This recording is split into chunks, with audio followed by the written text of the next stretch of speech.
Hi guys, this is Hirosaki. This story is all about what if Naruto was adopted by Inoichi. Inoichi's decision to adopt the boy was a spur-of-the-moment thing, but he stood by it, and he could not be prouder of both his children, even if they lived to give him gray hair. Or, how a Yamanaka-trained Naruto went and cheerfully dismantled the last shreds of Sasuke's self-image, because conventional therapy obviously wasn't working well enough, and then proved that even the best minds could be entirely dumb when it came to romance. Before we start, kindly like and subscribe to this channel, and look over the description box for the author of this amazing storyline. Welcome aboard. Chapter 1, Yash. What were you thinking? Yuki hissed through the crack between the bathroom door and its frame. Inoichi gulped, still riding a bit of an adrenaline high, but slowly unthawing back into the half-rational human being he was during most of his life. He scratched at his cheek. Hopefully the toddler wasn't diseased. Could he even catch any human illness? And pressed his temple to the doorframe. He could see a slice of his lovely wife bathing what had previously looked like a ball of grime, but now had resolved itself into a tiny boy. Inoichi had known his father. Had been a thank Izanagi only passing acquaintances with his mother. And he was many things, among them an elite jounin and the head of the torture and interrogation department, but none of that amounted to him being soulless.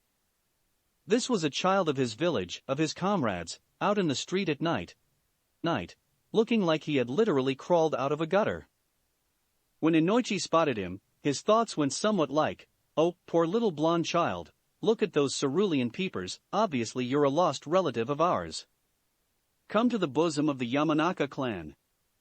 It was better than the alternative, they already sacrificed you twice, why does this village keep sacrificing people? I won't let you die." And, maybe he was not as okay as he pretended to be. The grief still choked him at odd times. And the guilt, he couldn't have done anything for Hisashi, and he couldn't do anything for Neji, but that didn't make the feelings go away. So, he had to do this. "What's it, ba?" asked the child. Yuki's attention was redirected so swiftly it looked like Inoichi hadn't ever been its subject. He watched his wife lean down to the boy standing up in the bath, wet golden, too yellow, they would have to do something about that, hair darkened and plastered to his head by water, eyes like saucers. "It's a rubber ducky, Naruto-chan," said Yuki. "Ducky!" exclaimed the toddler, waving the orange toy around in the air. "Yash!" And whatever dark and twisted things people might have said about the greatest offensive imitator of their generation, Inoichi did not doubt for a second that Yuki would never let this child out of her grasp. Konoha was full of orphans in the wake of the Kyuubi event. It wouldn't be that odd if Inoichi had picked one out in the street. The physical resemblance suggested he might have been a lost clan member, and, well, once anyone would think to look into a questionable adoption, years down the line, the boy would be already too integrated for anyone to touch him. "What's it, ba?" Yuki sighed.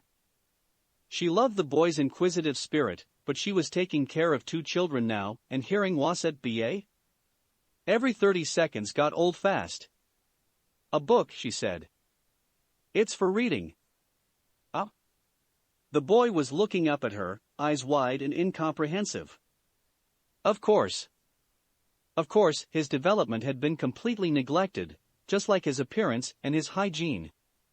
It had taken Yuki a couple of weeks to get the child reasonably house-trained. "Reading," she repeated, then suppressed another sigh and put away the stack of evaluations. She patted the sofa cushion next to her and, just like a pet, Naruto hopped up to curl in the indicated spot. Yuki took the book from him. "I will read you one of the stories in here, but then you have to promise to go do your exercises." "Yash!" exclaimed the boy. This was the second most frequent thing to come out of his mouth. "Once upon a time," Yuki started, "there lived a brave little shinobi called Takashi-kun." The story unwound, so familiar that she might have well recited it from memory. She let her eyes drift over the lines, and thought wistfully that Ino was already reading hiragana by herself, and had since started learning her kanji. Naruto-kun was behind. Fortunately, he could start learning now. she didn't want to imagine what would have been of the boy if no one had taught him anything until he started at the academy. If he even would. They had entrance exams to weed out the too weak, those unable to focus, those incapable of chakra manipulation, and the illiterate. For better or worse, circumstance had put the task of preparing this boy into Yuki's hands, and she was going to do her best by him. Naruto-kun, you remember the people you were with before? The boy's face scrunched up in what would have been a fearsome scowl on a grown man. It was not quite cute, but only because there was genuine fear behind it. Yeep. Inoichi took a deep breath and promised himself that in this case the end justified the means times 10. Those people are going to come for you if they find out you are here. They will take you back, and I will not be able to stop them. Bah. Naruto yelped, fearful. She won't, either. No one will be able to stop them. But we want you to stay, but we have to make sure nobody knows this boy dash. He pointed his finger at Naruto. Is Naruto. You will have to pretend you are somebody else, all the time, in front of everybody. Can you do that? Not Naruto stay? Yes. Inoichi prayed to Izanagi it would be enough. That they would somehow pull this off and manage to hide the Jinchuriki in plain sight. Yash. The toddler punched the air so hard he almost upended himself. I promise. Very well. Now, let's start with the name. What is your name? Naroa. The boy blinked. He mimed a tentative punch. Yash? Inoichi shrugged. Why not? It was perfectly serviceable. Your name is Yoshi? Well, that is a very nice name, Yoshi-kun. He glanced over at Yuki who was supervising from afar. Her face betrayed nothing. Inoichi steeled himself, even though he wanted to chew on his hair with the phantom of future frustration. This would take a lot of training. No. Ino screamed. And threw herself onto the floor. She tried to play dead or possibly unconscious for a moment, then gave it up and started punching and kicking her soft, fluffy carpet. Yuki and Inoichi shared a look. It was a quietly resigned and entirely unsurprised look. I thought she grew out of this a year ago, Yuki pointed out. Only because she learnt that it didn't work, Inoichi replied, and apparently this is the time for the truly desperate measures.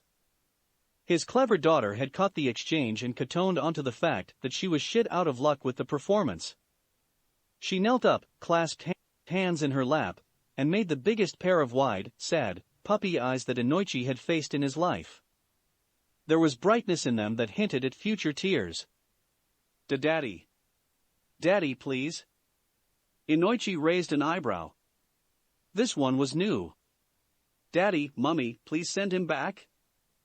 I want to give her a cookie, Yuki admitted, torn between pride and exasperation. Oh. Inoichi had an idea. He hoped his smile wasn't as bloodthirsty as it felt, because he didn't mean to frighten his family. How about each of us four has a cookie, and we introduce the concept of sharing? Ino's pleading eyes were replaced with a thunderous pout. He don't belong here. I don't want him here. He's a nuisance. A something we toss away. Like trash. If she says this to us, she will say it to him too, Yuki muttered, worried. Inoichi nodded. She absolutely would. A psychological abuse campaign against someone who had already been abused? Ino could take an untrained peer apart. His princess was only 4, but she had already manifested excellent social instincts. Ino-chan, if you are mean to your new brother, he might be sad. He might even feel like we don't want him to live here with us, and want to leave. Ino's whole countenance shone with eagerness. If that happened, darling, your mum and I would just have to try so very hard to convince Yoshi-kun that we really like him, and really want him here. Why, we might have to give him lots of presents. And sweets. We might have to spend a lot of time with him, doing the things he enjoys, to make sure he believes us. Ino's pout of doom returned, and so did the tears of frustration. Ino stood up, stomped very hard, on the soft, fluffy carpet, so this had very little actual effect, and threw herself on top of her bed, where she proceeded to bawl her eyes out at the terrible injustice of the world and her heartless, beastly parents. Shikako crawled out of bed, remembered that it was Saturday, and attempted to crawl back in. Yoshino kicked him in the hip hard enough to bruise, and then glared through one eye from under an unholy mess of hair. "Conditioning day," she growled. Shikako shuffled off to the bathroom and then downstairs in hopes that some solicitous clan member would have brewed a pot of coffee for any poor, benighted passing clan head to find. 2 hours later he was sitting, hunched over, in the corner of the gazebo.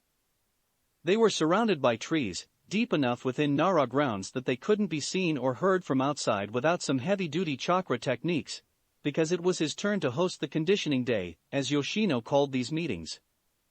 She used to spit the words, as though they were acid, but these days she said them with resignation. 2 generations of clansmen proved Ino Shikacho to be a great team, so it made sense to repeat the combination, but Shikako admitted that Yoshino did have a point when she protested boxing their son in before he even started the academy. He sighed. "Ji-san." Shikako looked up and mustered a smile for Chuji-kun, who was running forward like a scout ahead of his team. He waved. "Hello, Chuji-kun. Where did you leave your parents?" Chuza rolled his eyes, stepping out of the trees, arm in arm with Mayu, despite being about 2 heads taller than she. "They right there," Chuj reported enthusiastically, waking up Shikamaru, who had taken the opportunity to nap. "Welcome," Shikaka said to the Akimichi family, and pointed his thumb over his shoulder at the spread on the picnic table. Let it not be said that the Nara could not be proper hosts. Even if this whole production was such a pain in the arse. And, for all his enthusiasm, Choji wasn't half as loud as Ino. There was a reason why the deer weren't anywhere around. They would have come out if Shikako were here alone, or with Yoshino in one of her calmer moods, or even with Shikamaru, who hadn't changed much from his baby self, and still spent most of his time asleep, with little breaks thrown in for eating. "Can I have a mochi, Daddy?" Choji hopped on the spot. Can I? Shikako cast a hopeful gaze in the direction of his house, but he knew Yoshino would be a while yet. She didn't outright boycott these occasions, but she did everything short of that to make it clear how ardently she disapproved. "We don't have to do this," Mayu said quietly, sitting next to him. Shikako scratched at his goatee.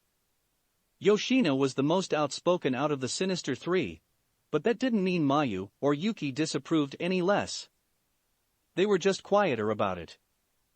"Yes, we do," he replied under the negotiation for sweets before lunch that Chuza was conducting with his, hilariously tiny in comparison, son.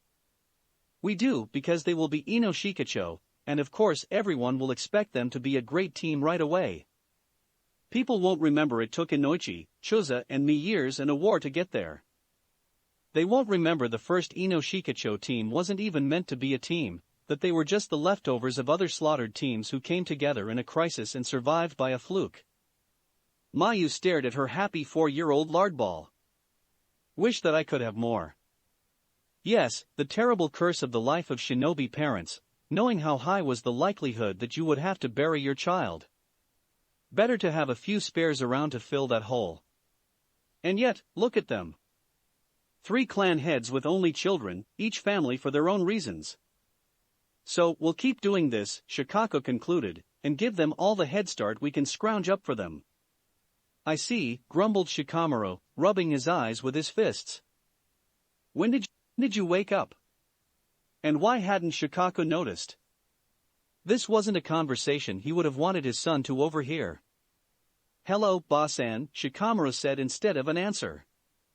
He slid off the bench and went to say hi to their other visitors.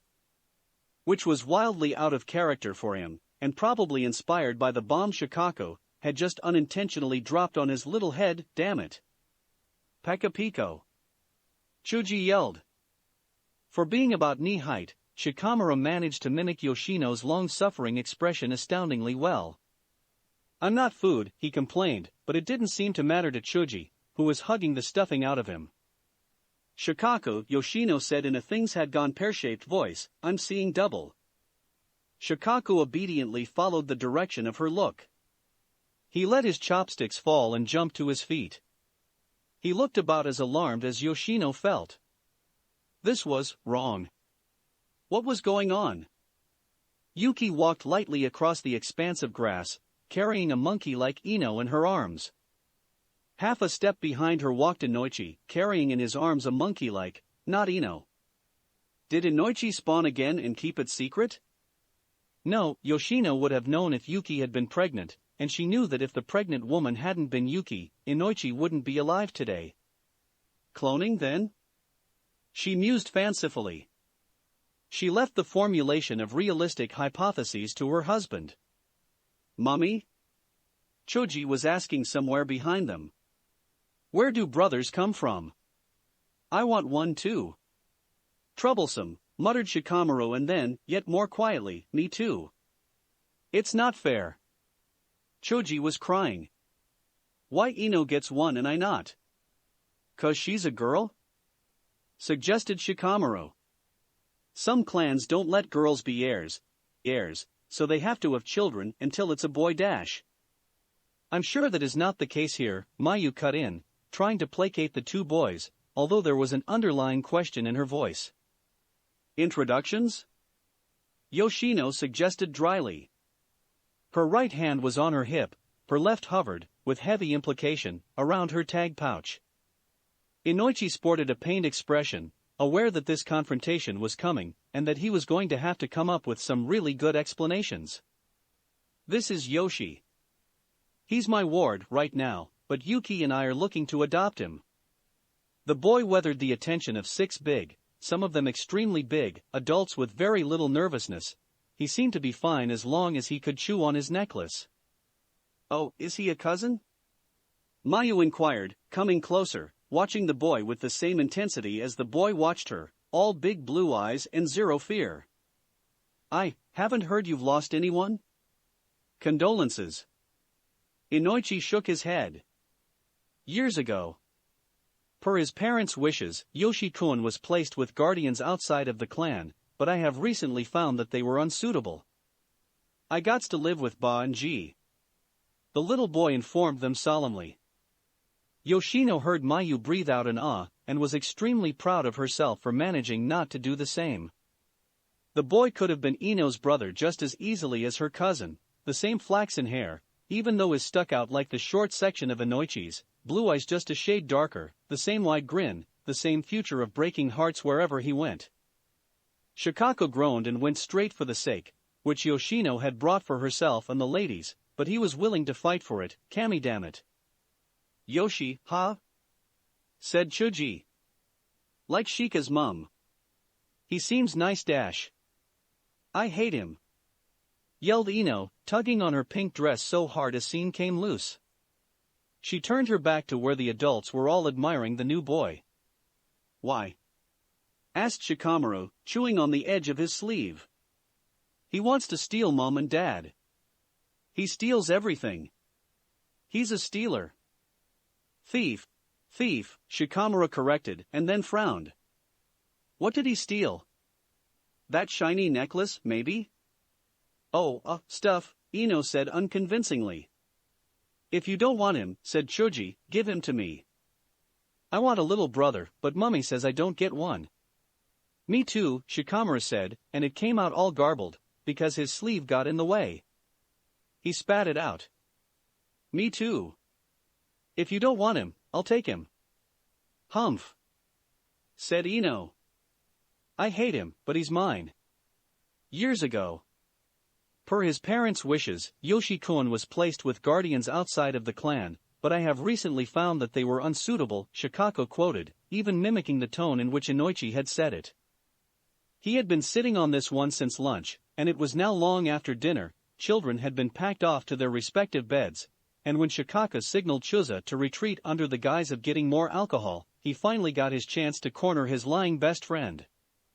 You've got to have picked him up a while ago, he's well coached. Inoichi crumpled down into an armchair and buried his face in his hands. Should have known better. Shikako thought that for a blonde, he hadn't done so badly. He made two definitive statements, both 100% true, both a little too vague to allow for investigation of the claims, and diverting the attention far, far away from the identity of the child. How do you keep the dash? Shikako mimed 3 lines down his cheek, hidden. The necklace, Inoichi said, muffled, into his hands. Seal. Locked genjutsu. It's a risk, but short off scraping off his skin, and letting it heal a new dash and possibly disfiguring him terribly, not to even speak of the pain and the emotional aspect of inflicting such damage on a toddler, it was the best I could do. He looked up. Please, Shikako? Please? You didn't see him, like the last gutter rat in the village, like a wild animal, please. Shikako had not even considered reporting Inoichi for this, but now that the idea was planted, he couldn't help but think of all the risks. The teen personally weren't all that touchable, but their children. If Inoichi and Shikako made powerful enemies, their kids would be the ones targeted. Damn it. Shikako sank into the armchair opposite Inoichi's and bit his tongue, because it took inhuman effort not to say how much of a pain of his arse this whole situation was.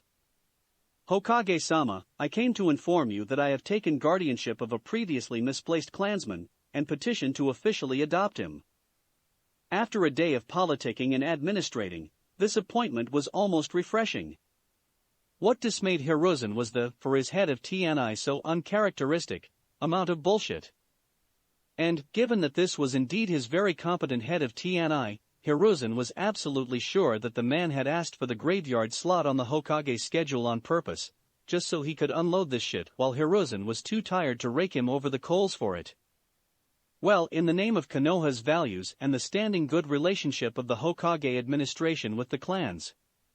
How nice of you to tell me. It was, Hiruzen found, one of the silver linings of old age that you could be sardonic inside your head and still come off as sage on the outside. Inoichi flinched. Not much, but there was a movement around his eyes. And who is this newly discovered clansman? Hiruzen asked, so mildly that the ANBU guard in the corner squirmed. Inoichi blinked, all innocent surprise at why should the Hokage be interested in that particular detail of such a banal story. An orphan, Inoichi said without answering. It is important to take care of all members of the clan regardless of how they are related to the clan head dash. Hiruzen raised his hand before he got truly irritated. Silence reigned for a moment, then Inoichi's teeth clacked as he shut his mouth. If I understand correctly, he mused, you are not in possession of the documentation for this child. We are speaking of a child, right? Or is this guardianship to serve as protection from some enemy? A child, yes, Inoichi admitted. So nice. How old would you say? Inoichi had the temerity to say, a small one, with a shrug that implied he was not good at estimating the ages of children, and honestly, the topic was of little interest. Which might have held water, had he not been the father of a 4-year-old girl. What is his name? Yamanaka Yoshi, said the Jounin readily. I have had him added to the clan records, even though we suspect he might be illegitimate. He was not in your records, and you are unaware of how he is related. How can you be sure that he is truly a member of your clan? Inoichi drew his shoulders back. He is blonde and blue-eyed, Hokage-sama.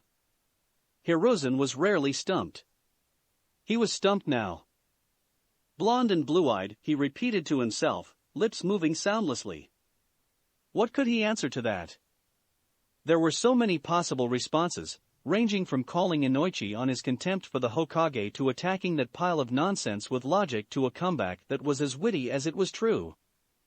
In no way had Hiruzen been going spare for almost 4 months, since Konoha's Jinchuriki disappeared. On the other hand, given that said Jinchuriki disappeared because the orphanage lost him, intentionally, it turned out, and there was for once pleasure in seeing heads literally roll, and he could have been picked up by anyone, hence the aforementioned going spare. Inoichi might have saved everybody's life. It was a dilemma.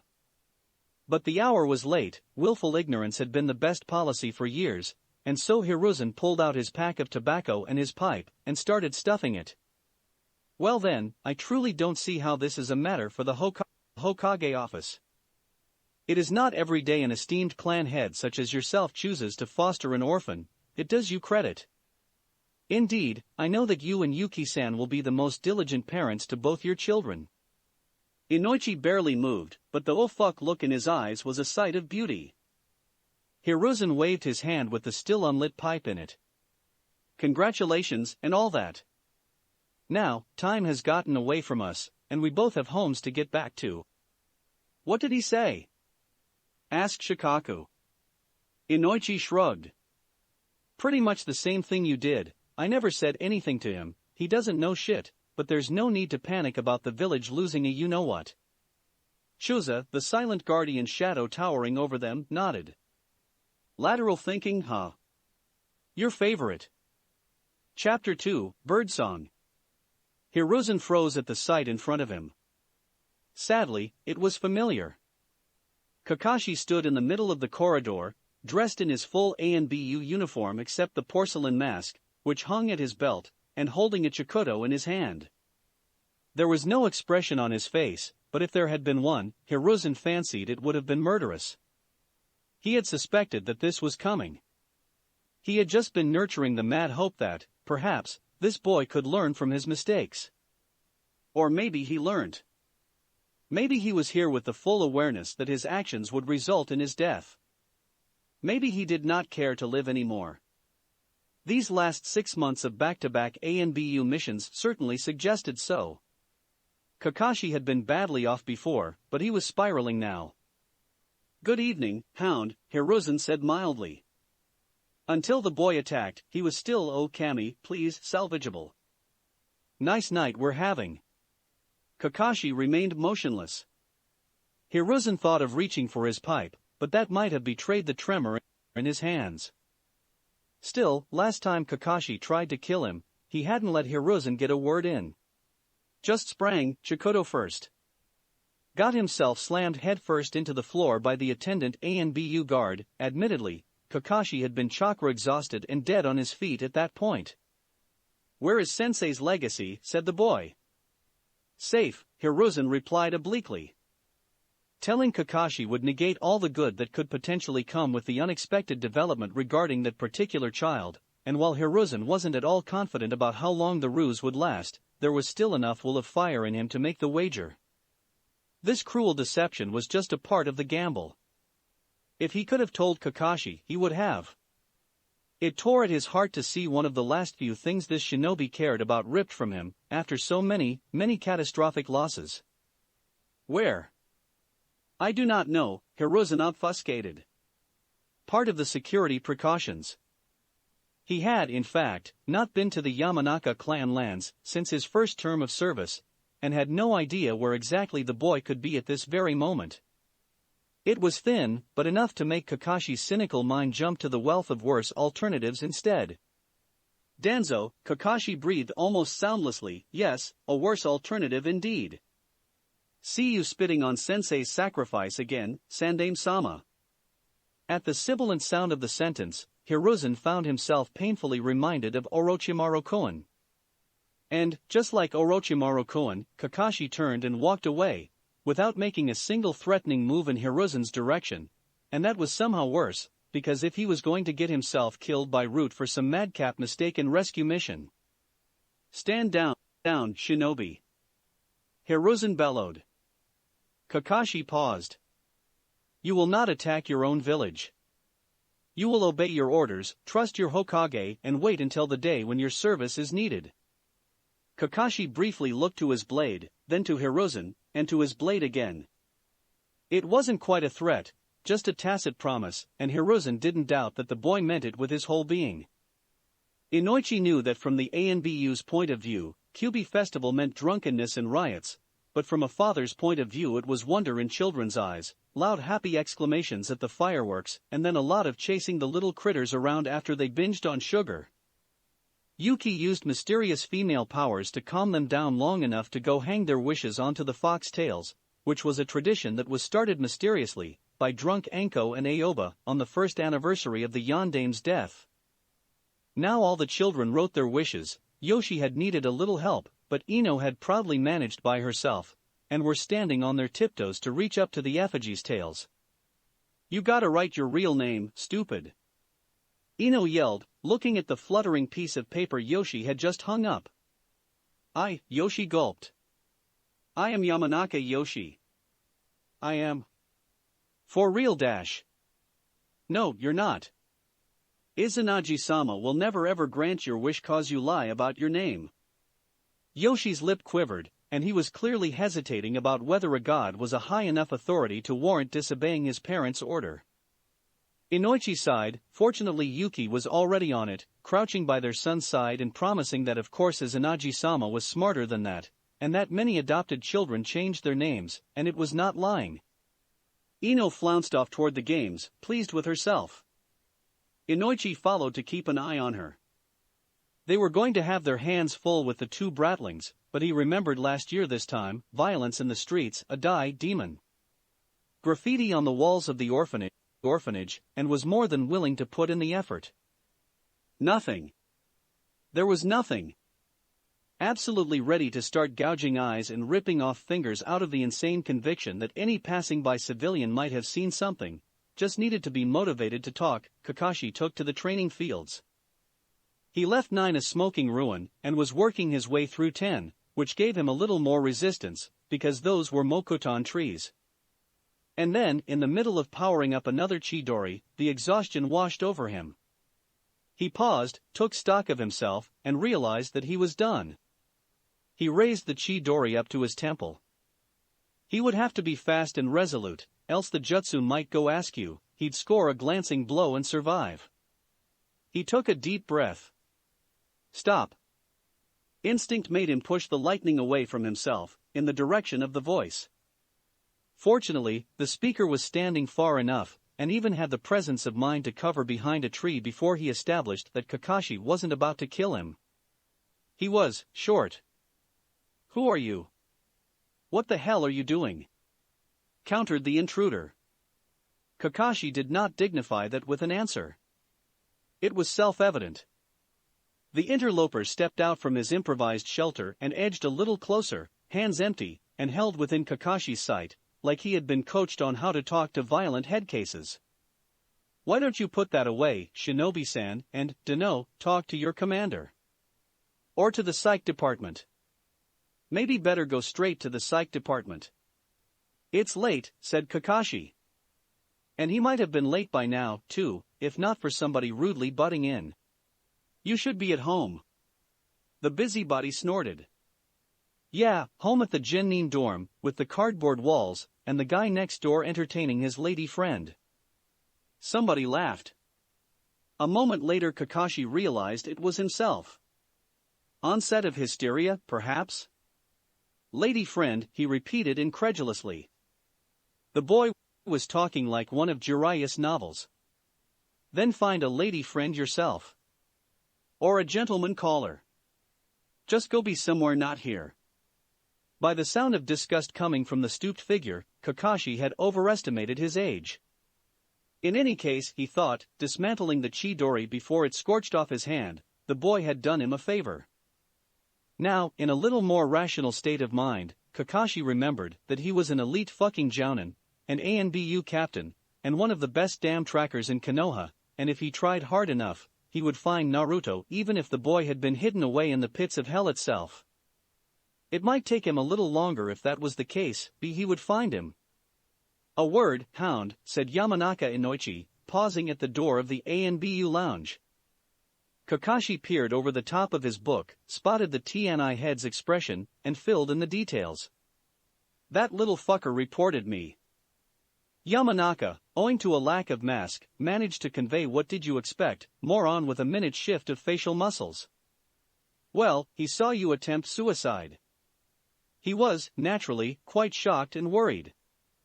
He blithely ignored the sudden interest of the other occupants of the room. Being ANBU, they had watched the whole exchange from the start, but at this point they didn't even bother to pretend otherwise anymore. And Kakashi had done this to himself, by not following his superior officer to his superior office like a good soldier, but starting the conversation in front of an audience. Let them stare. It's not like every second person in this room hadn't tried it once or twice. Yamanaka waited until Kakashi ambled across the room to him. Instead of leading him down to the pits, he handed over a folded piece of paper. Here is the schedule of your counseling sessions. They are mandatory and, Hound, by mandatory I mean that Falcon won't let you in the field if you miss any. Have a good leave. It hardly ever happened, but some Saturdays Dad was on a mission and Mom was on a mission, and so were Ji-san, and then Saturdays didn't happen. But Chuji begged, and Chuza-ji-san asked Dad, and Dad got babysitters so Shikamaru and Chuji could spend time with Yoshi, and with Ino too. Babysitters were easy to get rid of. And the park was close to the compound. Who goes highest wins. Ino pointed at the swings. Troublesome, Shikamaru said, and bit on his sleeve. The swings went high. Falling would hurt. You're a chicken. Ino told Yoshi. I am not. Protested Yoshi, and then they sat on the swings and swung, first low and slow, then higher, and then Yoshi even higher, before he let go and flew through the air, and almost took down Chuji when he fell. For a moment Shikamaru thought he was dead. Ino started crying and braked hard, pushing her feet into the sand under her swing. Did you see that? Yoshi yelled, getting up from the ground. He was laughing, even though his hands and knees were scraped and bleeding. I flied. Flew, Shikamaru corrected him, chewing on his sleeve. Yoshi did fly. It was really cool.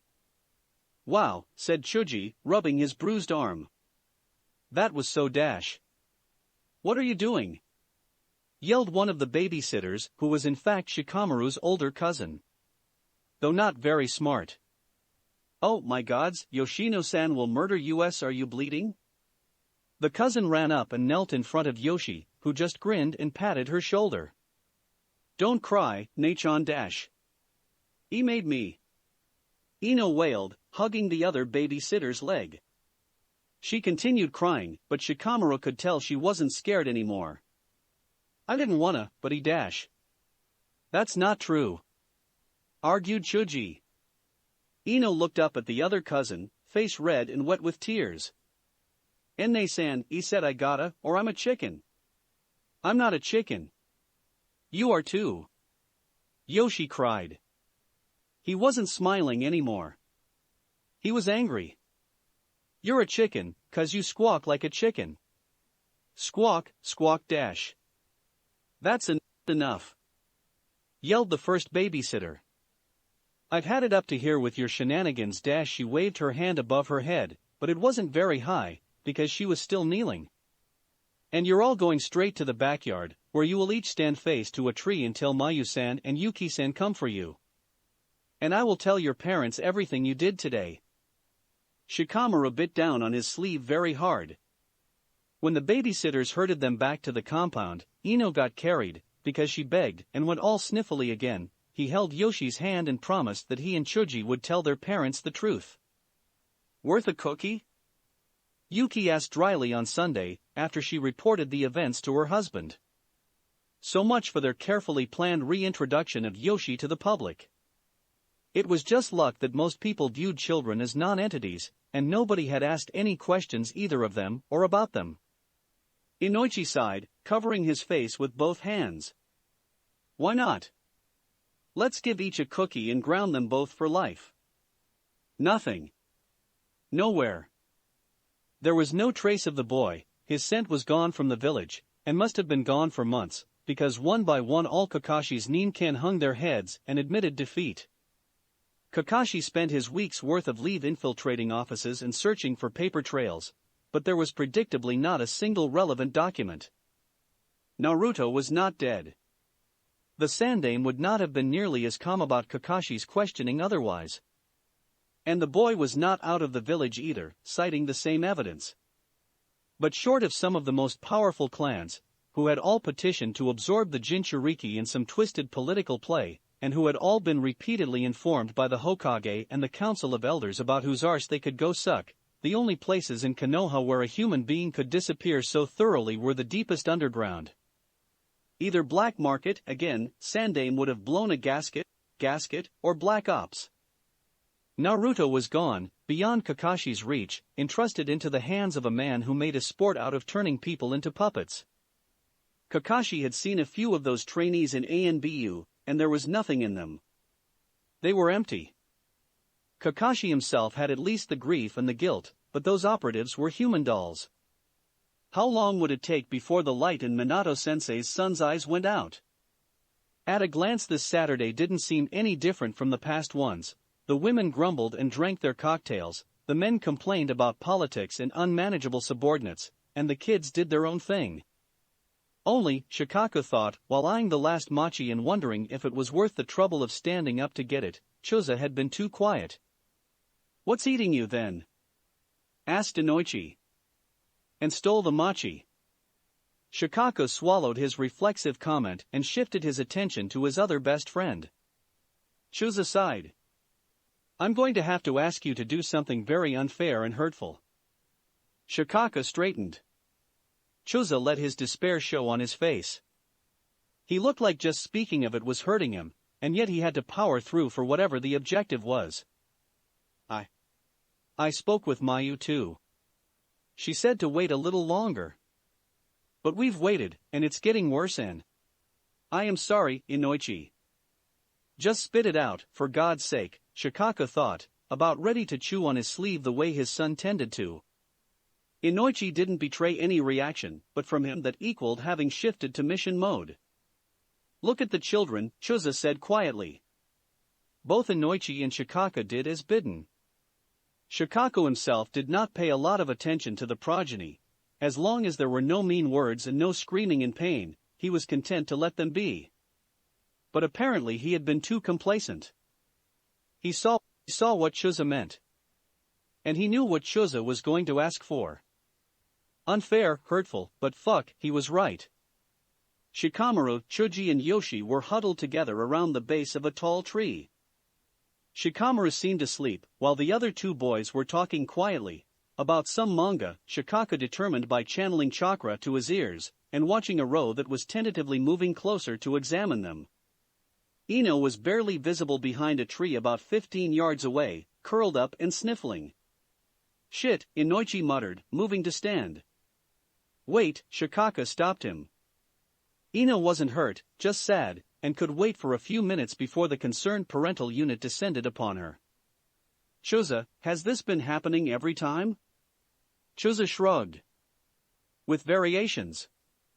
Admittedly, it's invariably Ino that starts it. She does not seem to like Yoshi at all, while the boys like him damn sight better than they like Ino. I asked Choji, and it's not even about her being a girl. It's just that she's, sorry, Inoichi, really bossy and kind of mean. Shit, Inoichi repeated, closed his eyes, and covered his face with his hands. Shikako felt with him. They all loved Yoshi, had loved him within weeks of meeting him. He was bright and friendly, and his inexhaustible energy never manifested as aggression, which was just startling if you knew who the boy was and what sort of situation he had come from. But there was a reason for establishing the conditioning day, and if Yoshi's presence compromised that, then it did not matter how much they wished the boy would feel like a part of the family. He was a part of the family. Of course, he was. If anything happened to the Yamanaka, either the Nara or the Akimichi would be taking him in, no questions asked. But he was not Ino's replacement. Shikako realized Inoichi was crying. He couldn't see or hear anything, but there was the smell of tears in the air. Choza grimaced. I'm so fucking sorry. Don't, Shikako snapped. It's an ugly decision, but it's the right one, and you were right to point out the problem. We'll figure this out. We'll organize other outings and include Yoshi. Soon enough they'll start the academy, and they'll have the chance to socialize there. But we suffer Saturdays to make sure our children survive. Yuki hated the conclusion, but she understood. Fortunately, so did Mayu and Yoshino when she informed them that she would stop attending the drink and bitch sessions while their husbands supervised their future substitutes. If Yoshi could not come to Saturdays, and he objectively could not as things stood, then Saturday at the Yamanaka clan head's house would be declared the father-daughter/mother-son day. "Oh, is this the famous Yoshi-kun?" Ayaka called out as they entered the greenhouse. "Nei-san?" Yoshi inquired, stepping forward, no trace of shyness, just curiosity. Ayaka remained kneeling, just turned away from the pots and took off her muddy gloves. "Hello, young master. I've heard so much about you. You're a little famous, what with your mum and dad hiding you for so long. I'm Ayaka, but you can totally call me Nei-chan." "Oi, what's this? Are they finally letting the new boy out of the house?" Rikuto, Ayaka's brother, stepped out from behind the birds of paradise. "Hey there, Chibi. I'm your, let's say cousin, yeah. I'm Yoshi," shouted Yoshi, punching a fist in the air. Ayaka melted. Rikuto squatted to meet the boy at his height. "Nice to meet you, Yoshi-kun. Have you come to see the plants?" "Plants?" Yoshi inquired.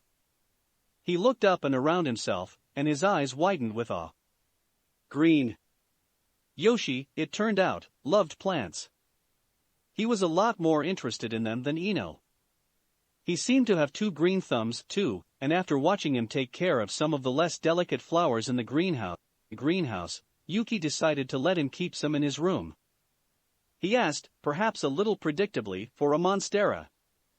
It was taller than himself, and he loved it with the fervor other children felt for their pets. "Are we sure he's not part Senju?" Yuki whispered to her husband that evening, from where they watched their adoptive son talk to his philodendron and stroke the edges of its leaves. Vestigial traces of Mokuton talent might have explained this. Inoichi shrugged. "No idea. But he's fitting in like he was meant to be ours. He is ours. And I'll be damned if he ever doubts it." Chapter 3, It's Easy. Chapter text. It was way past time for this conversation, but Inoichi had put it off for as long as he feasibly could. It was a heavy topic, and his son had always been a good sport about playing along, understanding the need for secrecy, and probably thinking it was a great prank, the way Kushina-san would have, even without the spiel. But now the academy was starting. There would be a lot of other children, who would create a brewing ground for bullying and resentment, and Yoshi being adopted was not a secret. Inoichi had to at least try and give his son the perspective he would need to let nasty words slide off his back and never give in to the temptation of revealing his true self out of the mistaken assumption that it would make it easier to fight for his place in society. It wouldn't be. The boy had to know that he had every reason to be proud of himself, and yet every reason to hide those reasons from the world. It was far too complicated a concept for a 6-year-old. "It is crucial," Inoichi reiterated while his son tried to make heads or tails of the explanation, all squinty eyes and a scrunched-up nose. "Especially if you are going to be playing mind games, going undercover, or using our clan jutsu, you need to maintain absolute clarity of who you are. You cannot afford to ever doubt yourself. You are your own anchor to reality. We Yamanaka do not have the same luxury as other ninja do. We cannot displace that anchor into somebody else." No, that was going too far into the future. They would have to revisit this conversation later on. For now, Inoichi would have to, well, dumb it down. "You must always remember that you are, in fact, Uzumaki Naruto, a son of two great ninja who gave their life fighting the Kyuubi. You are also Yamanaka Yoshi, my adopted son, your sister's brother, but that is a layer built upon the core of Naruto. Do you understand?" "Yes, Dad." The boy nodded so hard and so fast it was a wonder his little blonde head didn't roll off. "I'm like a wasabi peanut. Naruto is peanut, Yoshi is wasabi. People only ever see wasabi when they look, or even when they lick it. Inoichi facepalmed, already sure where this was going to go. "And people only know that there's a peanut inside if I tell them. So, I gotta make sure that even when people lick me. Yes, it went there. They can never tell there's a fish cake on the inside."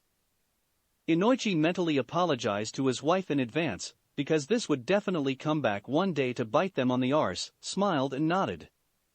Exactly. The Shinobi Academy was huge and full of ninja, and even the older kids who weren't real ninja yet looked so strong when they practiced outside. The teachers were nice, even if the classes were sometimes boring. Two things stopped Naruto from enjoying it. The first was that now he and Ino were big, their mom decided to travel for business, and it had only been a few days, but Naruto missed her horribly.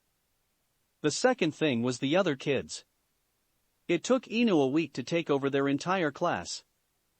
And, unlike their parents, their classmates couldn't tell when she was lying, or when she was faking, so in 2 more days she convinced everyone that Yamanaka Yoshi was a liar, a thief, and that he pulled hair. To the other girls this seemed like the worst crime. Liar! Naruto yelled at the top of his lungs, even though he already knew it wouldn't help. Ino was just better at talking to people. Probably 'cause she was a girl. He's not even a real clansman.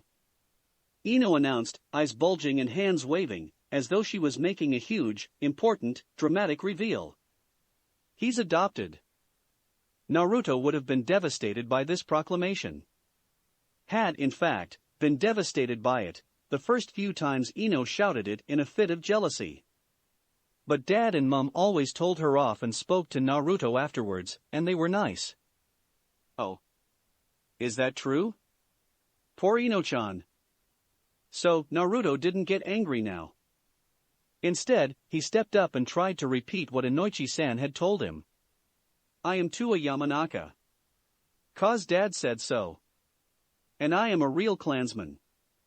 It's just 'cause I was born elsewhere that I've got to work harder and prove myself before everybody acknowledges me. So don't worry, Ino, I will be a good ninja and make the clan proud. It was just coincidence that Naruto noticed the look on Daikoku-sensei's face. That surprise with a bit of pride mixed in it felt good. Like Mum's hands guiding him in a taijutsu kata, or Dad letting him pick what they would have for dinner. Shikamaru had observed a worrying trend.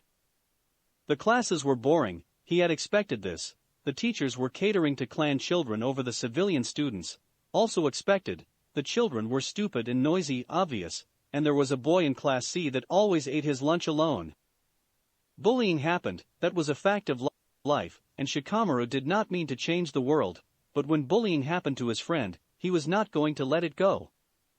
And because they mostly had lunch in different time slots, Shikamaru made the bold decision to skip his history class nap.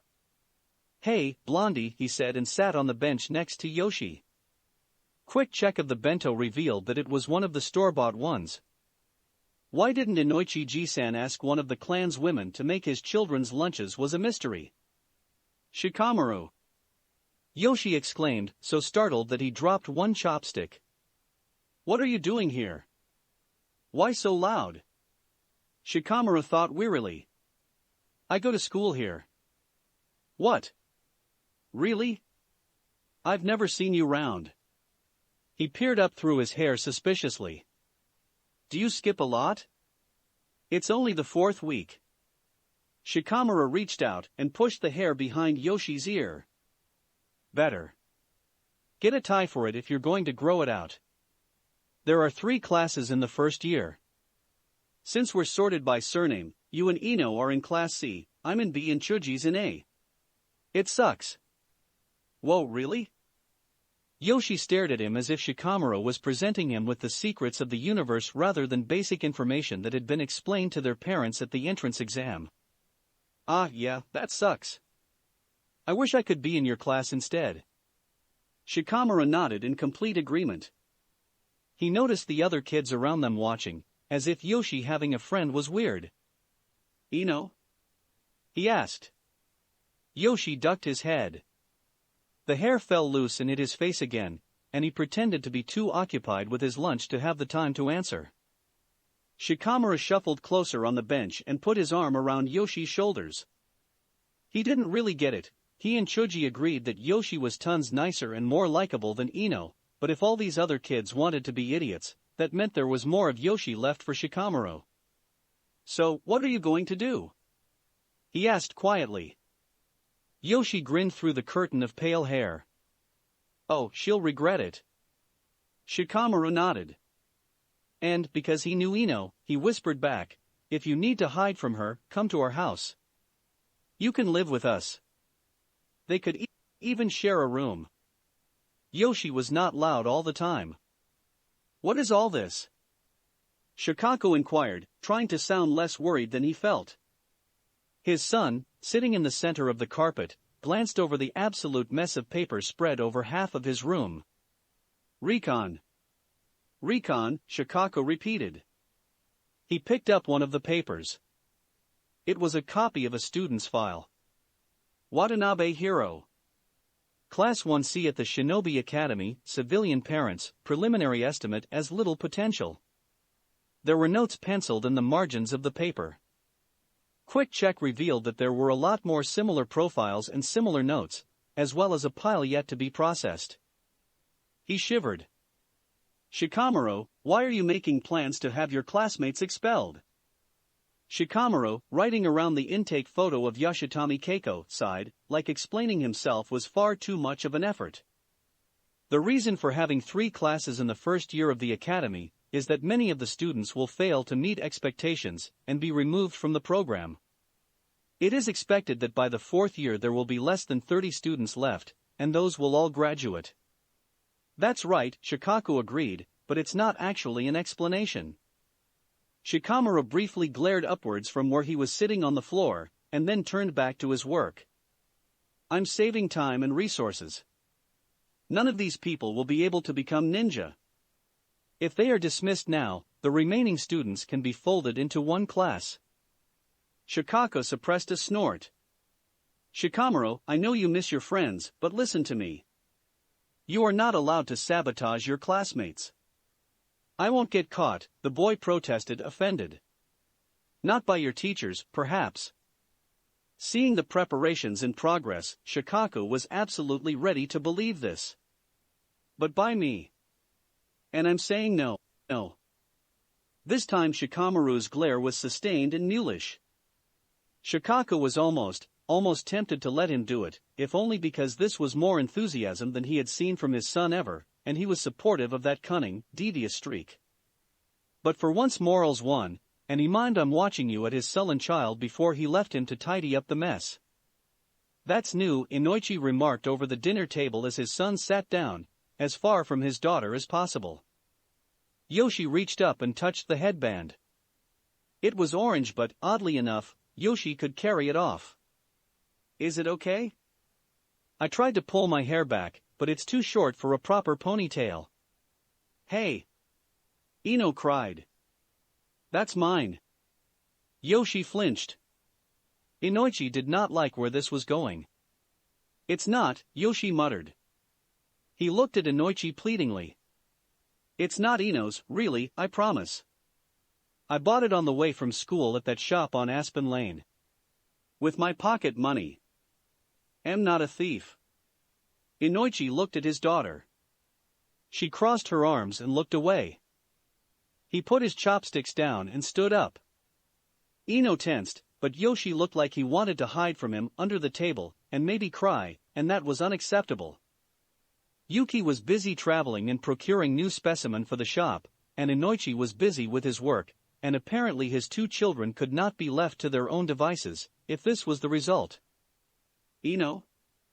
He asked softly. Why did you just lie to me?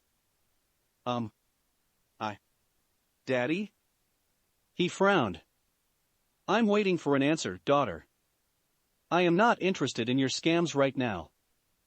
Ino let the cute expression go and puffed up her cheeks. She shrugged. Why not? It's easy. It's easy to lie to me? Inoichi repeated, incredulous. There were A-class ninja that would have disagreed. It's easy to lie to everybody. Ino snapped. Everybody is stupid, Daddy. I can tell them anything and they'll believe it. She's right, agreed Yoshi, looking small and sad and angry. They'll believe anything she tells them. Oh, hell no, thought Inoichi. This ends now. The head of TNI walked into his office for a graveyard appointment, and Hiruzen immediately felt a sense of apprehension. Last time they met like this, the papers in Yamanaka Inoichi's hands were a petition for adoption. Whatever he was bringing in now, Hiruzen almost certainly was not going to like it. "Good evening, Inoichi-kun," he said with plastic joviality. "Have a seat. How is your family?" The man grimaced. Not optimal. Hopefully, this was not what Hiruzen thought it was. "In fact, this is exactly what I have come about, Hokage-sama.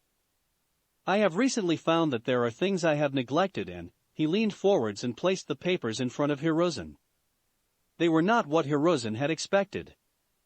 They were surprising. In a fit of spontaneity, Hiruzen grabbed his pen and signed before he could think better of it. It was an impractical decision for the village, but he was a father himself and knew that practical decisions for the village came at a steep cost. He handed the papers over and took a small enjoyment from the perplexed look on his former head of T&I's face.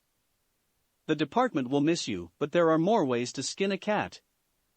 Naruto woke up in the middle of the night when someone opened the door of his room. Ino stood on the threshold, like a ghost with glowy blue eyes. "You set me up with Dad. You deserved it." Naruto snarled and bared his teeth. "And if you come to my room again, I'll come to yours too." And he was going to set up a nasty prank in there. He would put the ugliest, slimiest toad in her bed, and it would jump on her face, and she would scream. Maybe he would put a little trap on his door too. There was a textbook for one of the classes that had diagrams. "Maybe," said Ino, stepping back into the corridor, "you are a real Yamanaka, after all." "Hey, guys!" Yoshi called out, just before he climbed up the jungle gym. "Yoshi! Yoshi!" Choji turned around and hugged him quickly before Shikamaru could steal him for himself. Shika kinda hoarded Yoshi even more than Choji hoarded food. He never talked about it, but whenever they had to split and go home, he always scowled and slouched more and kicked at stuff all the way to his house. "You look happy, Blondie," Shika said. Normally he wouldn't ever move once he found a comfortable position on top of the gym, but now he shuffled off, making space for Yoshi between him and Choji. Yoshi agreed. Shikamaru grabbed his hand before he could take off the headband and hide his face behind his hair. "Don't pick up bad habits now." "I won't if you stop chewing your sleeves," Yoshi countered. Shika scowled. "Deal." Choji had a strong suspicion that Shikamaru would just start wearing short sleeves, or binding the edges the way older ninja did, or maybe just cut them off. Still, it would be good for him. Choji didn't want to say anything, but that habit kinda always made Shika look like a baby. And Shika hadn't let go of Yoshi's hand. It was part of that hoarding that Choji noticed.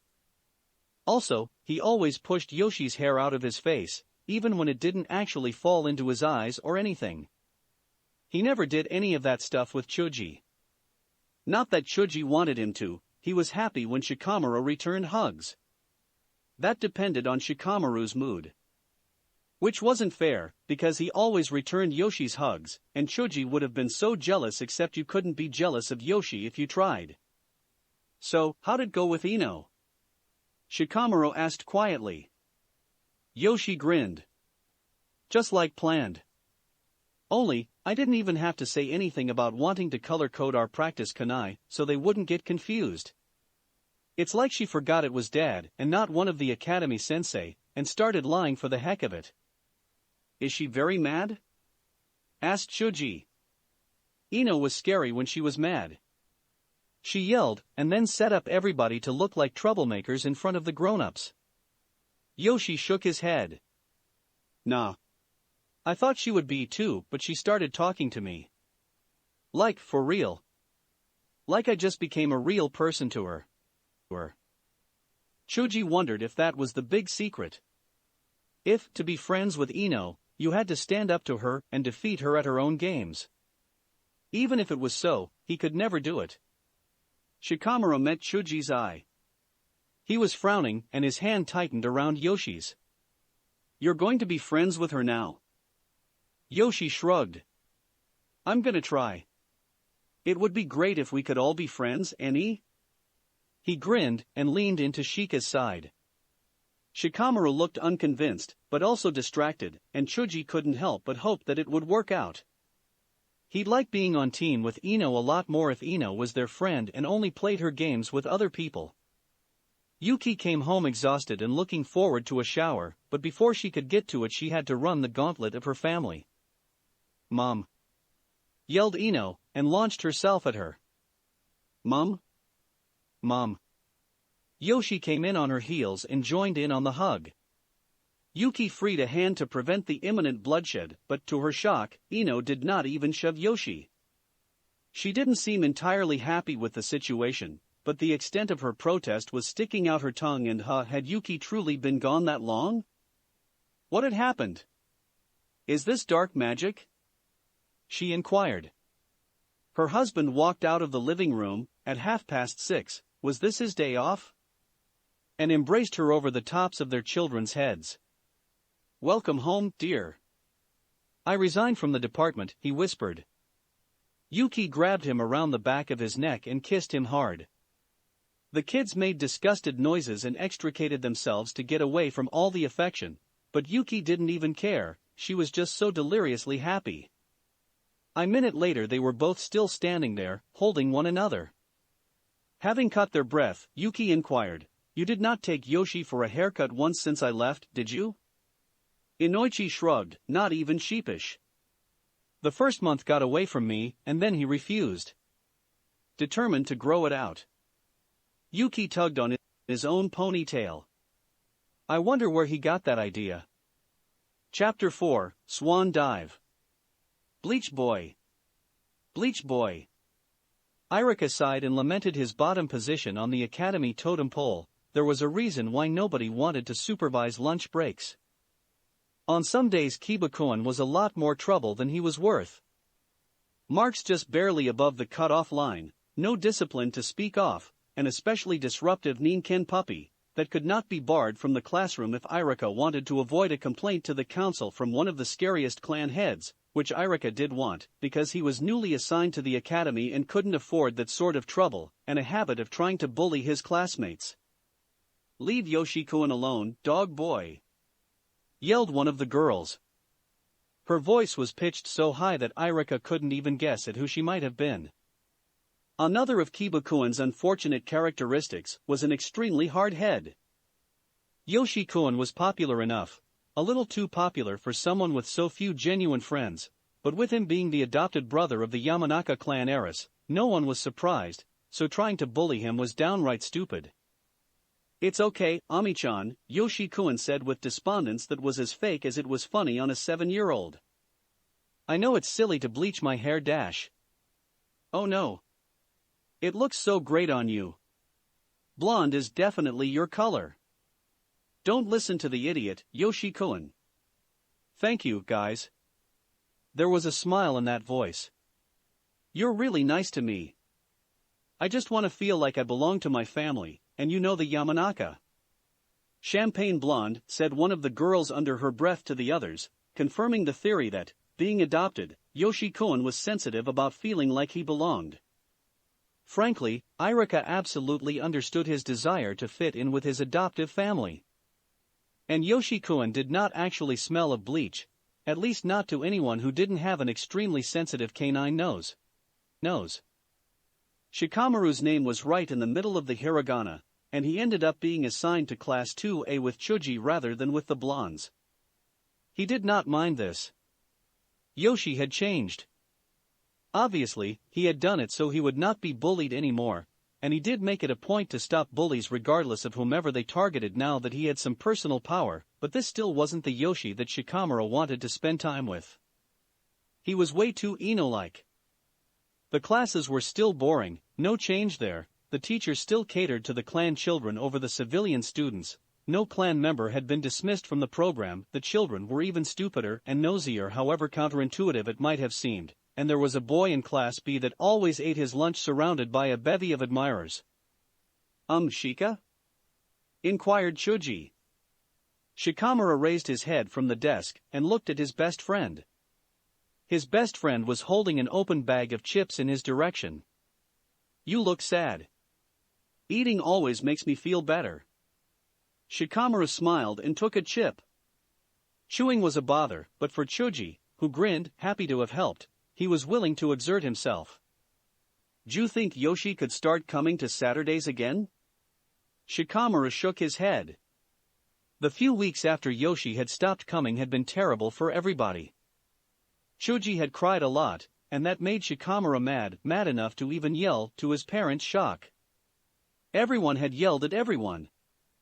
Only it was obvious how sad Inoichi-ji-san had been, so Shikamaru stopped yelling and started listening and thinking, and he knew why Yoshi couldn't come. He just didn't want to tell Choji. "Maybe Yoshi would come play with us after school like he did last year?" Choji asked after a while. Maybe, Shikamaru wasn't sure. It was likely that Yoshi had a lot of better offers now. Choji nodded to himself. "I'm going to ask him." I'm sorry, Naruto said quietly, toeing the dirt with his sandal. "I can't. Mom was leaving tomorrow early morning on another trip, and they were spending the last night together as a family. There was a restaurant reservation and all." Choji's face fell. Naruto felt really guilty. "I want to, though. Could we do it next week?" "Yeah." This seemed to cheer Choji up, enough that he hugged Naruto, right there, in the middle of the schoolyard. "Let go of Yoshi-kun, fatty." Naruto was jerked with the force of Choji's flinch. Choji immediately let go and stepped away, face falling, shoulders hunching, and just no.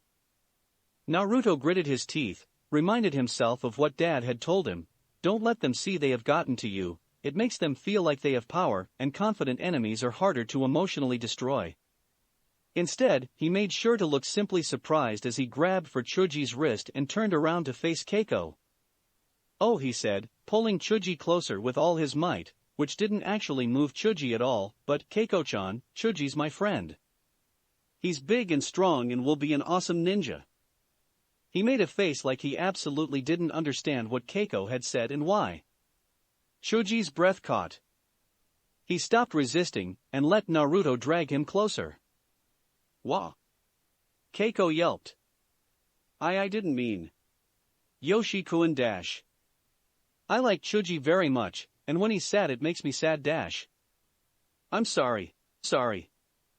Yoshi-kun, and Choji-kun. She looked horrified that she might have offended Yoshi-kun instead of her target, and thus lost her position as one of Yoshi-kun's favorite classmates. "What do you think, Choji?" Naruto prodded. Choji shrugged.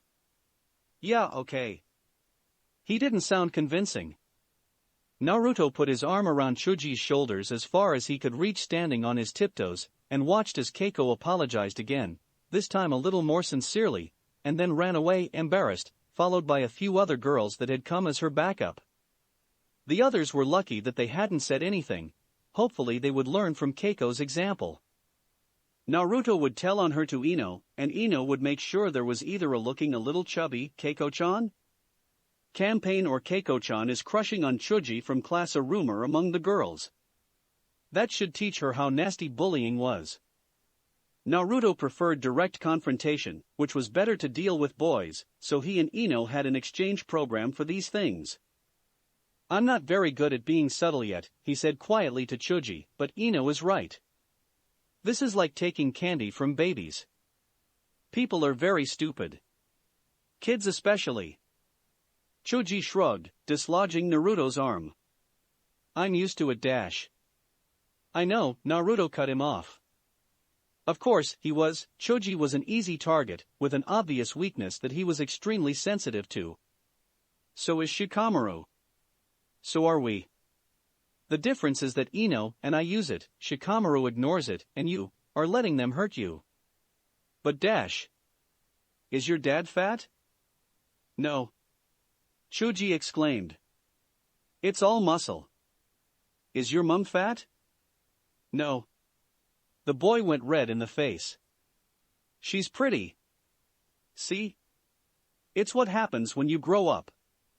Look at Shikamaru, he's like a walking skeleton. But he's gonna get tall and strong like Shikaka-ji-san. But you and Ino are pretty, Choji protested quietly. Naruto shrugged. And maybe we'll grow out of it too. You'll see. One day people are gonna scrunch up their noses at us and sigh about how cute we used to be and where did it all go. I doubt that, said Shikamaru. You're not caterpillars, Blondie. Naruto and Chuji startled and looked to the academy building. Shikamaru was standing in the shadow of the front door and leaning against the wall. He was watching them like they were an especially interesting game of Go. How long have you been there? Naruto asked, even though he was already sure that Shikamaru had heard the walking skeleton thing. He felt heat rise in his cheeks. I didn't mean dash. Come on, Chuji. Class started a minute ago. We're already late, and if I skip again this week, Mum's going to take it out of my hide. Shikamaru put his hands in his pockets and shuffled off inside. Thanks, Yoshi, Chuji said, running after his best friend. See you next week. If you still want to, Naruto thought, biting his lip to suppress the urge to cry. Because the way Shikamaru had looked at him, maybe by gaining a lot of easy friends he was losing the few really important friends he had. He didn't mean it like that, Chuji implored over their glasses of lemonade. He wasn't being mean. He was just trying to make me feel better. I know, Shikamaru grumbled, and sucked on his straw. He was lying to Chuji. He was letting Chuji think that the comment about Shikamaru's appearance, which was absolutely correct, and did not offend Shikamaru in any way, he had heard way worse from his mum, had bothered him. Shikamaru was not bothered. He was troubled, and the troublesome source of the trouble was that he had been punched in the solar plexus. At least so it had felt, watching Yoshi defend Chuji, take some little girl apart with just a couple of sentences, and then try so hard to convince Chuji that he had no reason to be embarrassed by how he looked. Shika, please don't be mad at Yoshi, please? Shikamaru pressed his palm to his chest. Like a punch, stealing his breath. I'm sure he'll apologize when we meet him next week. He said yes. He'll come out with us after school dash. I'm not going, Shikamaru announced. He slid off the bench, left his half-empty lemonade glass behind for Chuji to finish and walked away, ignoring Chuji's calls. Like a punch. After lights out, Yuki snuck into her son's bedroom. Just as she had expected, he wasn't actually asleep. He was crying into his pillow. Oh baby, she said softly, sitting on the edge of his bed. She stroked his hair. What's wrong? Anything, he sniffled. Yuki gathered him up and pulled him to her chest. He put his arms around her neck and buried his face in her shoulder. She rocked him a little. Oh, of course they had noticed, during the dinner, and the board games and the late-night movie, both she and Inoichi had known there was something wrong with their boy, but he had been trying so hard not to show it, to be so cheerful for them, that they didn't call him on it.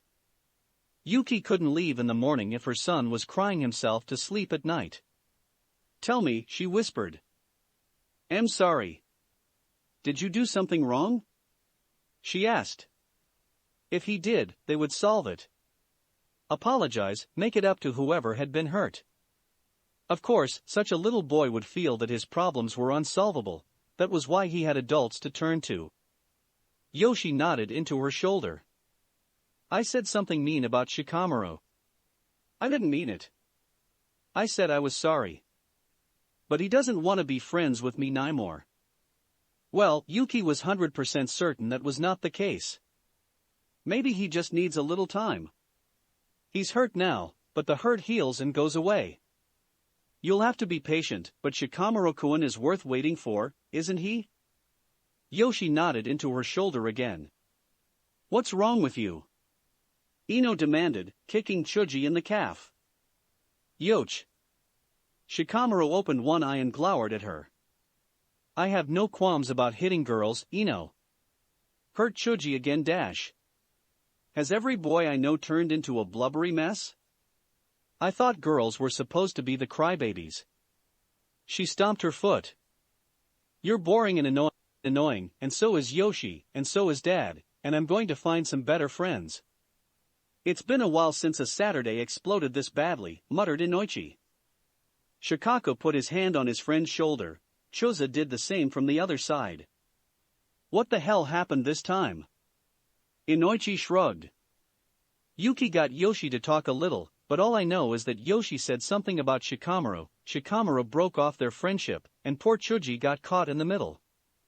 Yoshi? Chuza repeated. Said something bad about Shikamaru? I can't even imagine that. I can't imagine my son breaking off his friendship with Yoshi regardless of what he might have said, added Shikaku. He rubbed his goatee. This was beyond troublesome, and he was going to figure it out. Nei-chan? Naruto asked once the customer left and Ayakane remained alone in the shop. Where did you come from, Yoshi-kun? She exclaimed, startled. You look a fright. Naruto pointed over his shoulder to the back door leading to the garden with the greenhouses. He had tended the plants all morning. They were good listeners, plants. He told them all about Chuji and Shikamaru and missing his mom, and okay, he cried all over himself again, and tried to wipe his tears away and smeared mud over his face. Sorry, Nei-chan, Naruto said, and sniffled. Let's get you washed up. Are you home alone again? Naruto obediently went over to the sink and refused to climb onto the stool, even though he had to stretch really far to reach. The water was cold, and Ayakane made him use the raspy towel to scrub his face and hands properly, until they were raw and red. Good, she decided after giving him a thorough inspection. Now, do you have any chores to do, or are you free today? Naruto shook his head. Saturdays are greenhouse days. They used to be mum days, but mum wasn't home a lot anymore. Ayakane hummed. Well, from now on, Saturdays are shop days. I'm usually here, and if I need the day off, Rikuto takes over for me. You'll be our shop assistant. We'll teach you everything about selling flowers, yeah? Naruto punched the air and said, as determined as he could, Yash. Anything you want to tell me? Shikaku inquired over the shogi board. You'll lose if you don't focus, Pops, said his son, curled up in an armchair too big for him, looking for all the world like a cat. With a spiky ponytail. The threat was credible. One day soon Shikamaru would be able to defeat Shikaku in shogi, especially if Shikaku didn't entirely concentrate on the game. But it wasn't the point. Pops? He repeated, although that wasn't the point either. Problem? The expression and tone of voice seemed to belong to someone at least 3 times the boy's age. He was not even insolent as someone twice his age might have been to a parent, just plain challenging Shikaku to call him on his bullshit, like that was a game they were playing in addition to the shogi. I don't give a damn what you call me, Shikaku parried, moving a piece on the board, and neither do you give a damn what people call you. Not even Ino could get a rise out of him, no matter how hard she tried, short of hurting Chuji, but Shikaku was certain that Ino would never go that far.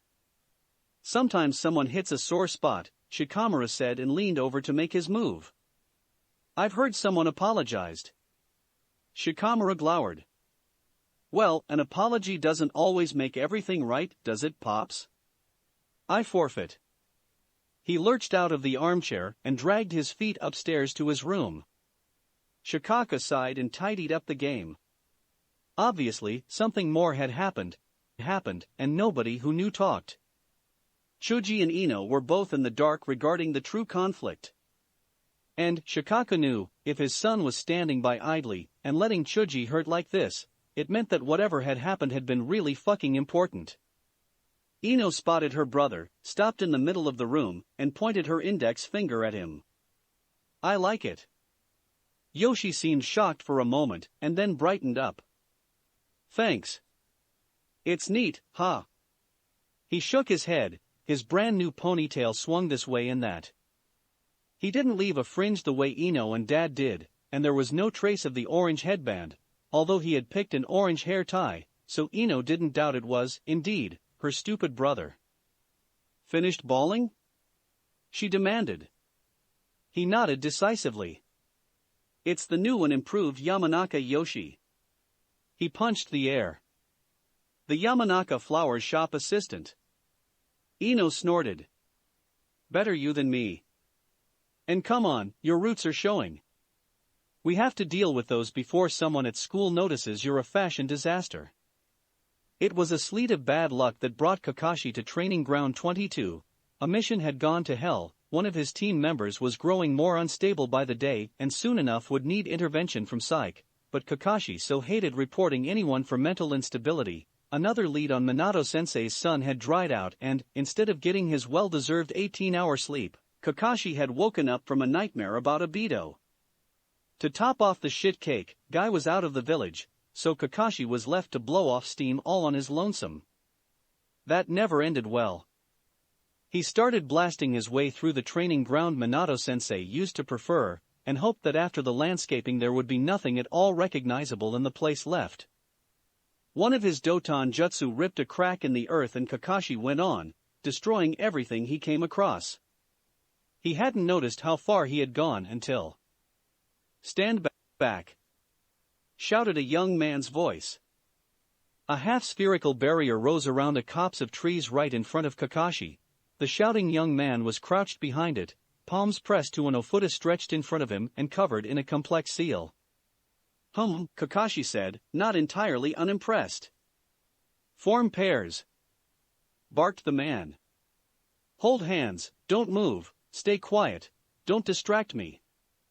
And, well, that didn't make sense at all. Kakashi was just fine with standing back, but forming pairs would require at least a Kage Bunshin, and he was not inclined to hold hands. Before he got further in facetiously misanalyzing the set of orders, some slight movement within the half-sphere revealed other people present. Small people. Tiny people, in fact. Daycare? Kakashi inquired. His killing intent was by now completely under wraps, and the chakra he had amassed was also dissipating. There was little he could do about the smoking ruins of a training field behind himself, short of a genjutsu, although that seal looked complex enough that it might have shielded against genjutsu too. Second-year academy, hissed the probably still teenager behind the barrier, who had in the meantime identified Kakashi as a Konoha shinobi, and not a traitor, just a really absent-minded and overworked poor chap. This training field is permanently designated for academy field practice, Jounin-san. Most ninja have the presence of mind not to use A-rank jutsu around here. That was a lot of venom for a scrupulously polite sentence. Kakashi remained in his slightly impressed state. "Ah, did I scare the pipsqueaks? Sorry." He was a little sorry, but he made it a point not to sound like he was. The young man's eyes narrowed. "If I had known you would try to kill my students, I would not have cared so much about keeping you from hitting yourself with a lightning ball."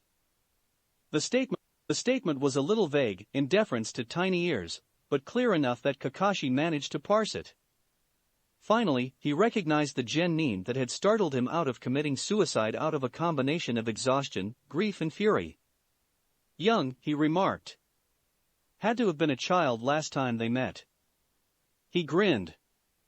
"Not getting sexiled anymore, huh?" The eyes narrowed further, to a pair of slits. Kakashi felt the heat of that gaze, and it made him want to grin more. "I gaslighted that man out of that room within a couple of weeks of our meeting," said the teenager, with the due amount of self-satisfaction. Kakashi went from amused back to mildly impressed. "Now, if you would be so kind as to sod off, Jounin-san, we were doing something here before you rudely interrupted and put us all into terrible danger." Oh, Kakashi was going to get reported again. And this time he did not even mind. He could get used to being reported hard. "Alternatively," said the vindictive Chunin, "you are welcome to stand around like a fence post and wait for Daikoku-sensei to come back from his errand and find you here menacing his class and his teaching assistant. On second thought, please stay right where you are dash." "Bye," said Kakashi, and disappeared in a handy tree. "Sensei?" asked a little child with far too much blonde hair. "What does sekziled mean?" "It means," said the teenager with a cheerful smile, "that the next time I meet that ninja, I am going to kill him." Was the general response to this statement. The assistant teacher basked in the adoration of his students, and Kakashi was charmed enough that he thought he might let the boy get a hit in to please the audience if that ever happened. Just one, mind you. The next one would have to be paid for in trade, and Kakashi already had an idea of the price. Sensei? Asked Yoshikun, so cute that Irika momentarily forgot how angry he was. What does gaslight mean? Kakashi was ready for it when Ibiki stood in the doorway to the ANBU lounge and called out, "Hound. Did the little fucker report me again?" He asked cheerfully over the top of his book. The audience, he checked from the corner of his eye, was on tenterhooks. "The little fucker," Ibiki replied tonelessly, "did, indeed, report you." Kakashi stashed his book away, and followed Ibiki down the hall, in the direction of the TNI rather than psychology. That was unexpected. Worrying. So, he asked while he had the chance, "What's his name?" Ibiki's expression wished immeasurable amounts of pain at him. It was very worrying. "I will not give out our shinobi's personal information to someone potentially hostile." "I am not potentially hostile," Kakashi protested with a little more heat than he had intended to put into those words. "It was an oversight on my part. I should have paid more attention to where I was going, and I'll take responsibility for that fuck-up. But I did not, at any point, intend or attempt to harm either him or the children." Ibiki's look remained unfriendly, but that was the man's default expression, and the tension in the air between them lessened. "Then why do you want to know his name?" "So I can invite him to dinner, obviously." The tension was back and skyrocketing. Looked like Kakashi had unintentionally stepped on somebody's toes here, although he doubted very much that the cute Chunin was Ibiki's type. On the other hand, maybe that dissonance was exactly why he could have been Ibiki's type? Annoying. Ibiki opened an interrogation room and stood by for Kakashi to precede him. They sat down opposite one another. Ibiki fiddled with the lights and the air conditioning.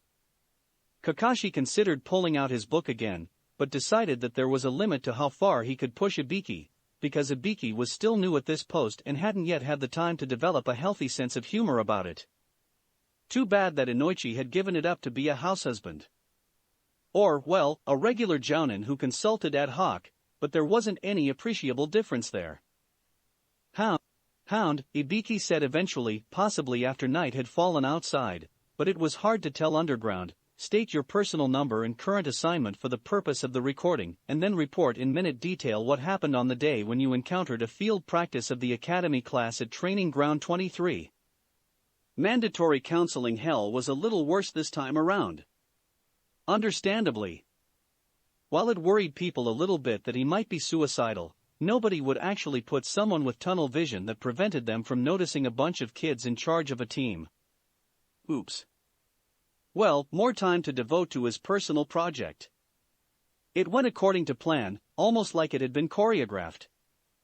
Kakashi went through with the assassination, left a mud clone to impersonate the mark in case there were unexpected checks or visitors, and spent half the night rummaging in the mark's personal archives. He pulled a few choice documents, just enough paper to start a forest fire, and dropped those anonymously at the Sarutobi clan compound. By which he meant he ducked around the ANBU guard, not nearly paranoid enough, even in these paranoia-saturated days, and slid the documents in under the front door. He was pissed enough to destroy another field, but the chances of a cute Chunin mysteriously appearing to stop him from doing something stupid, like killing either himself or a bunch of little kids, were negligible on this not-so-fine a morning. He sat on the edge of Nidame's Happuri guard, let his legs dangle over the fall, and tried to think what now. After 4 years of concentrated effort, Kakashi had managed to get to that fucker and kill him. His only regret was that he had not managed to do it a few weeks earlier, before the Uchiha massacre happened. Perhaps if he had, Itachi would not have snapped. Itachi had unwittingly, or perhaps not quite so unwittingly, especially toward the end there, supplied a lot of intel Kakashi needed for the assassination. But a red dawn was rising over the forest in the east. Danzo had tragically fallen down the stairs during the night and broken his neck, and there was nothing at all in the Roots archives about a child of Uzumaki Naruto's age, description, and unique characteristics. Kakashi's mission was not over. He did not know where to start now, but if he had to comb the village inch by inch, Minato-sensei's son had to be somewhere. That's it for this reading. Hit like and subscribe for a free ticket pass going to the different worlds of anime fanfictions. Looking forward to having you on board again.